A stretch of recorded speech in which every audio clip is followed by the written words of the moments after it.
Hi, my name is James Hudson. I am doing my project on workplace harassment. Um, Not feeling super well. My voice is starting to give out a little bit, but I'm just going to try and work through it. So I apologize if it's hard to hear me sometimes. I'm going to start by reading just my company's policy on workplace harassment. Just wanted to try and give a little bit of a definition for it. So my company's policy reads like this. All employees have the right to work in an environment that is free from discrimination or unlawful harassment because of race, color, national origin, religion, sex, including sexual orientation, gender identity, or gender expression, age, ancestry, physical disability, including AIDS or HIV, mental disability, medical condition, marital status, registered domestic partner status, genetic characteristics or genetic information, pregnancy or childbirth, political activities or affiliation, citizenship status, or military or veteran status, or any other category protected by law. So that can be any kind of unwelcome comments, any comments that are considered offensive to a reasonable person, severe or pervasive comments, comments related to any of those protected characteristics.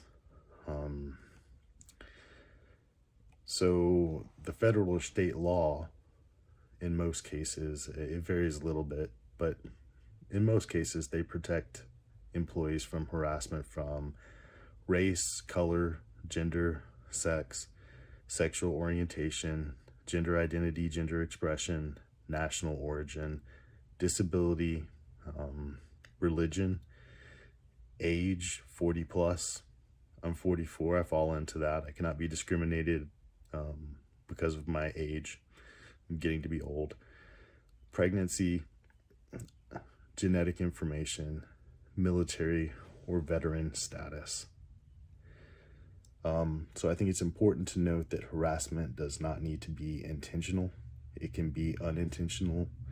A lot of us grow up in households or environments where things that might be offensive to other people are said to each other. And I'm not saying that with any kind of judgment, but when we go to the workplace, or just out in the real world around other people who didn't grow up in the same environment, we should always try and be mindful of what might be offensive to other people.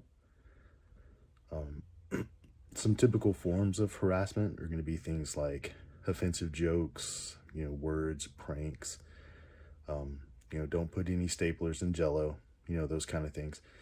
Racial slurs, stereotypes, yelling, name calling, bullying, inappropriate text, emails, online posts. We live in a world where social media is taking over, and posting something about a coworker on social media is considered workplace harassment. Any kind of inappropriate touching, massaging, intimidation or violence. It's also important to note that workplace violence is not just actually physically touching someone. It can be making them feel intimidated with your words. It can be threats of violence through your words. Those things are considered workplace violence. Sorry, my voice gave out there for a second. So in my workplace, some of the things I talk to my employees about is if they experience or they observe harassment in the workplace, to confront it. And here's some guidelines I kind of give them to help confront it. Be respectful when you confront it.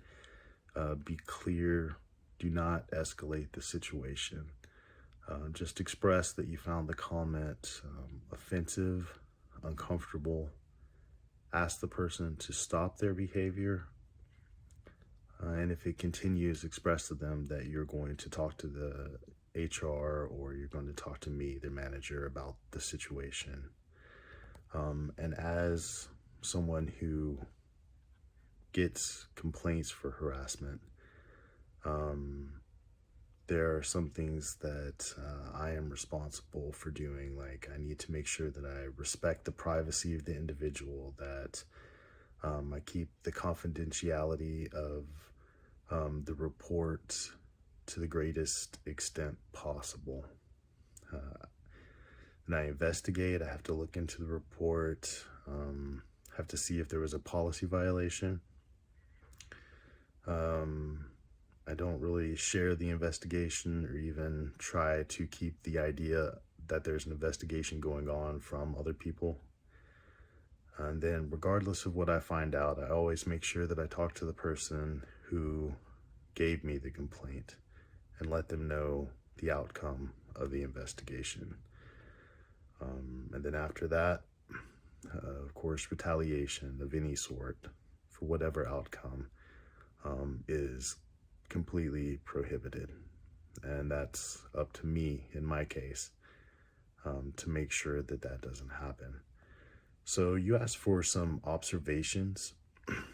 Some of my observations are that stopping workplace harassment begins by building a culture where people are expected to act and perform ethically in regards to the business and the people around them. The way people act at work affects everyone that works there. When harassment is allowed to go without being addressed, it presents others with this idea that this type of harassment is okay. When I first started in my current position, I have 16 security professionals that work under me at a factory. And there was one that was ex-military, and he was allowed for years before I took over to make sexually harassing comments to other female coworkers, and it had just been allowed to happen, so people assumed that it was okay. When I decided that I really needed to change the culture, one of the things I had to do was write him up a number of times and eventually let him go. And I hated to do it. That's my least favorite part of my job. But I had to make sure that part of our culture was respect, and that it was known that harassment was not going to be allowed. There's something we say at church and at work that I think applies pretty well in both situations, and that is to be above reproach. And it's what I tell my officers, is that we have to be above reproach. It's not enough just to not harass anybody. We need to do our best to keep ourselves out of situations where it would even could appear to someone that we are harassing them. And in most cases, I think that's just good business for us. And the last thing I would say is that I tell my employees is admit your failures. If you offended somebody, maybe you didn't mean to, maybe you lost your temper, whatever the case, admit your failures and just try and grow from it. All right, thank you.